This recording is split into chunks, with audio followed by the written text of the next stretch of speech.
rage is a physical sensory experience. And so how do we actually regulate ourselves? We learn to regulate ourselves by having our moms, our dads, our brothers and sisters hold us and calm us down. We can also hold ourselves. And so maybe we should start this little exercise by just feeling our chest. So put your hand on your chest and just notice what it's like to feel the weight of your hand on your chest. And feel what that hand is feeling, that body, and help to calm it down. And have that hand say to you, I am here for you. And notice that body that you're touching. What's it like for that body to feel your hand on your chest? And to notice what it's like to feel that weight. And experiment a little bit with pressure. How much pressure do you like? How much pressure does your hand like to give you? How much pressure does your chest enjoy getting? So sort that out. And then put another hand on your belly. And just feel what it feels like to feel your belly. Is it soft? Is it flexible? Is it maybe a little stuffed out there? And just feel that creature that your two hands are holding right now.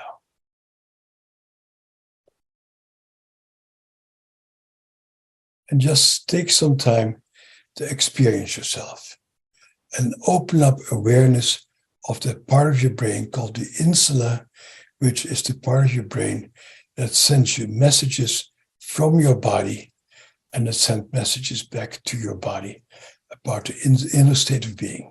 So I'm just going to be quiet for a little while to just feel ourselves as we hold ourselves.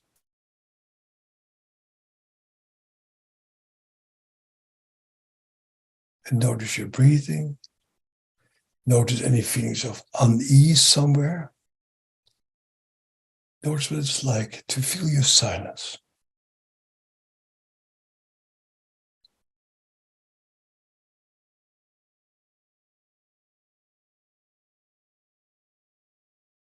And as you sit there, just notice the air going in and out of your nose, or possibly your mouth.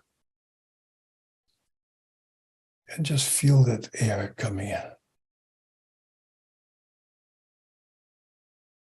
And there's some elementary things we can do with ourselves to regulate ourselves. And the most powerful of those is touch and breath. So let's pay attention to our breath for a moment. And what is it like? For some people, it may be very soothing to sit in silence and feeling yourself and noticing your breath. For some people, this can be very difficult. Just notice how easy it is, how difficult it is, and just pay attention to your breathing.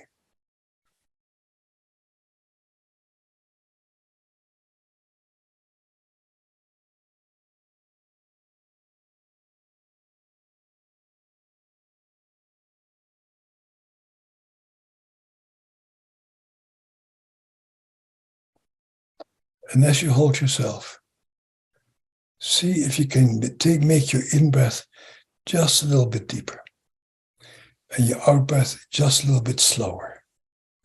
And make your out-breath slower than your in-breath. So you breathe in and you breathe out.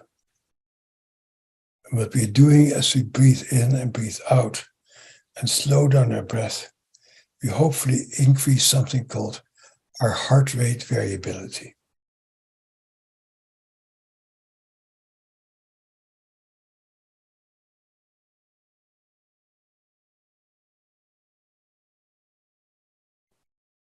And as you breathe in, before you breathe out, just stop there for a second and feel what you feel. And after you breathe out, notice what it feels like to have your lungs emptied out. And just pause for a minute before you take a breath in again.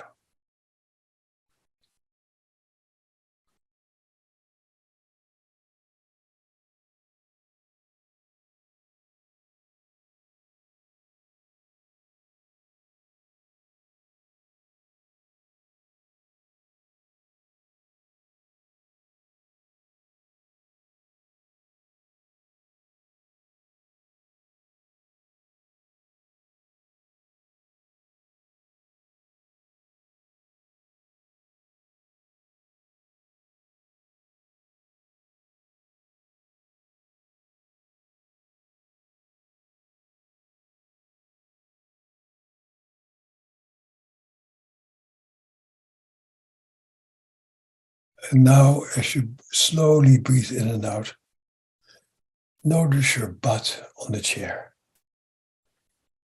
And maybe make an adjustment if your butt doesn't feel just right. But just notice the sensation of your buttocks in the chair.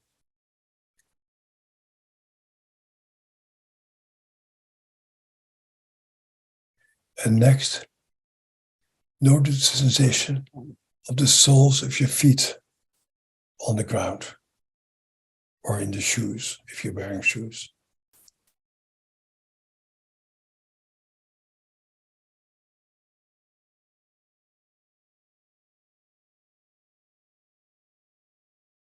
And then go back to your pelvis.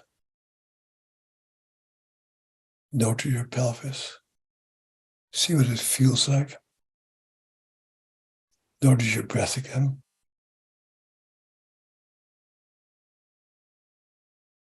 And then notice how your spinal column comes out of your pelvis and rises up. And you have your ribs hanging around from your pelvis. And you notice that your ribs, voluntarily or involuntarily, slowly go out and in as you're breathing. And just notice that for a bit.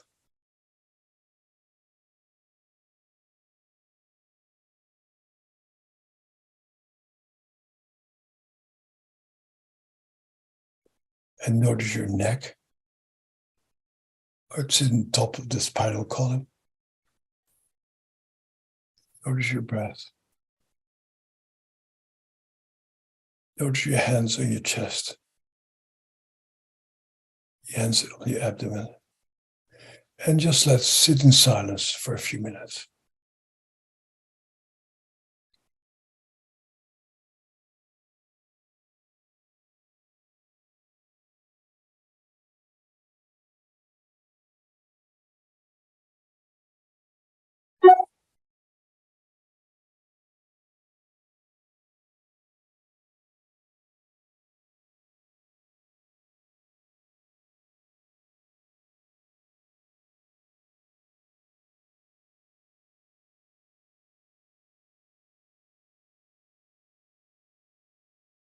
And then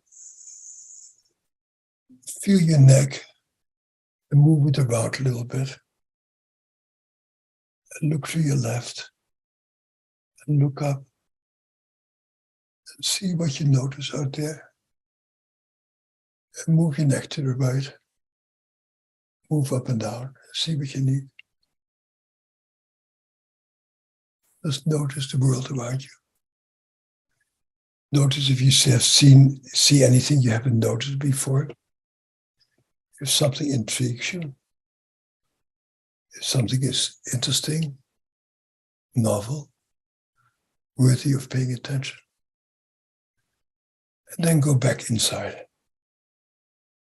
Maybe you ought to close your eyes for a bit and feel the state of your body.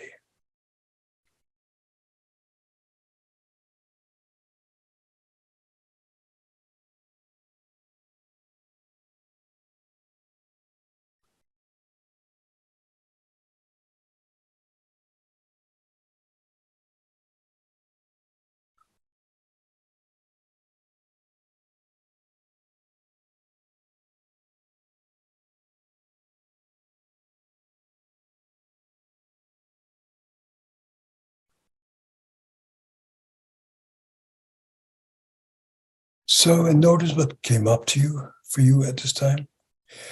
And notice maybe what your body wants to do. If your body has an impulse to get up, or to get a drink of water, or to shift a little bit, and just hold yourself down here and say, I'll take care of you. Because we need to take care of ourselves. And that's where we start, by meeting ourselves.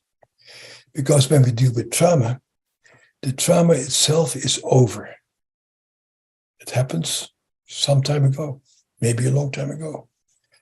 But our bodies keep reacting as if it's happening right now. Our bodies scrunch up and become agitated and dull.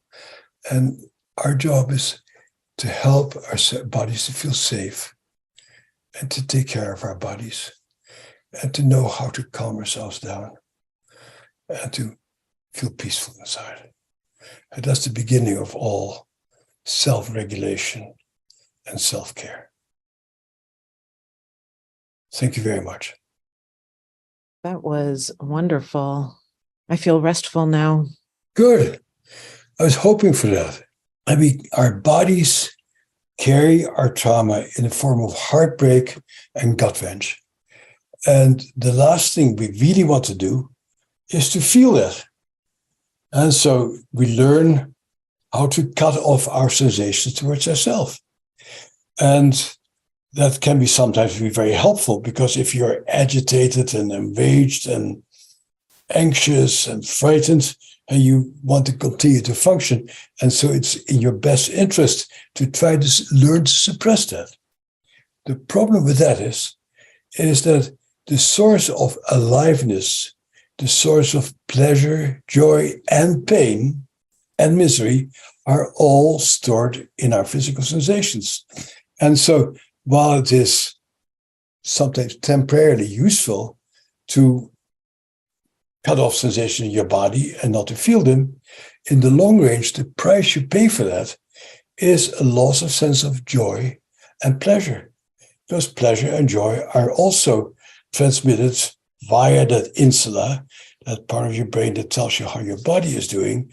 And so if you're chronically accustomed to try to ignore the sensation in your body, then you ignore what your body needs and you ignore the sources of pleasure and sensuality in your life.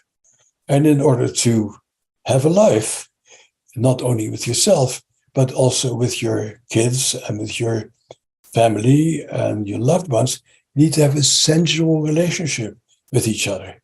When you enjoy your food, when you enjoy your music, when you enjoy how you move together in the kitchen. And so in order to fully own our lives, we need to open up our capacity to tolerate the sensations in our body. And that's as big a part of dealing with trauma as anything else. It's about us coming to terms with ourselves and being able to tell ourselves, I can help you to calm yourself down.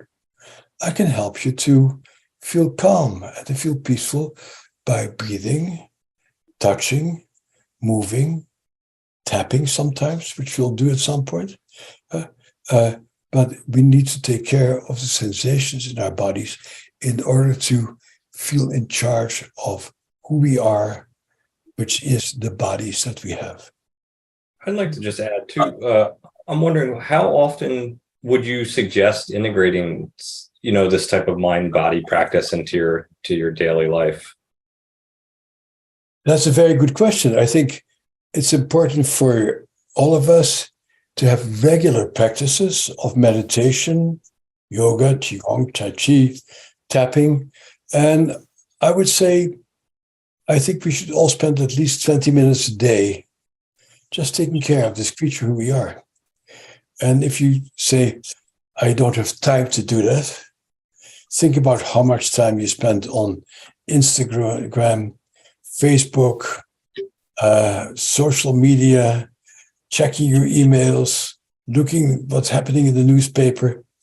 You have the time because you are the most important person in the world. You are. There's nobody more important than you, for you.